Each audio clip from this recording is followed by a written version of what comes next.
a dit beaucoup de cas cliniques. Il y a beaucoup des extractions. Hier, on a eu 80 malades. Aujourd'hui, plus de vingtaine pour le moment. On va continuer peut-être une vingtaine de personnes encore. On recommande aux gens d'appliquer plutôt l'hygiène bucco-dentaire,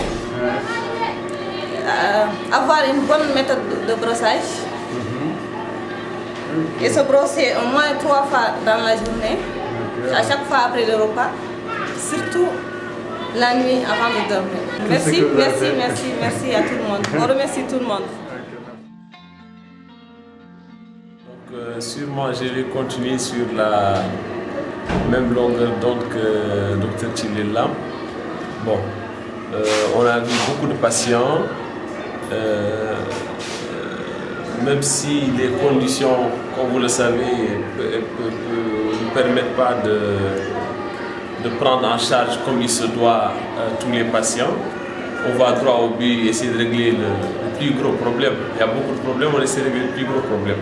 Mais quand je vais attirer votre attention, vous en tant qu'ONG, dans le sens d'organiser ce genre de caravane, l'attention particulière par rapport au manque d'hygiène qui est vraiment catastrophique par rapport à la population de Tekan.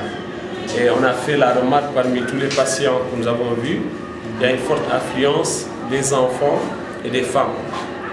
Des femmes aussi, adultes, jeunes, la plupart. Nous connaissons tous quelles sont les conséquences de la santé, du problème de la santé bucco-dentaire. Tout le temps, les gens ont tendance à aller voir le sida, la tuberculose, le paludisme, alors que même si on voit par rapport aux statistiques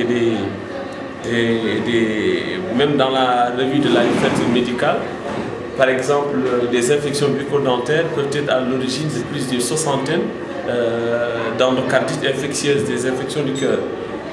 Nous avons rencontré des abcès, des cellulites, des parodontopathies, des gingivites, tout ce que vous pouvez imaginer, nous l'avons vu ici. Voilà. Et il n'y a pas un patient qui a une pathologie dentaire ou gingivale spécifique. Toujours, les patients ont plusieurs pathologies associées. Donc on ne peut pas prendre tout en charge. On essaie d'aller là où, voilà, on essaie de soulager pour faire bénéficier au maximum de patients un maximum de soins. Donc le concept réaliste quand on parle d'odontologie préventive et sociale, on essaie de faire bénéficier à tout le monde un maximum de soins possible, mais avec un maximum aussi de patients. Voilà, grosso modo, il y a beaucoup de choses à dire, mais bon, en résumé, c'est ça.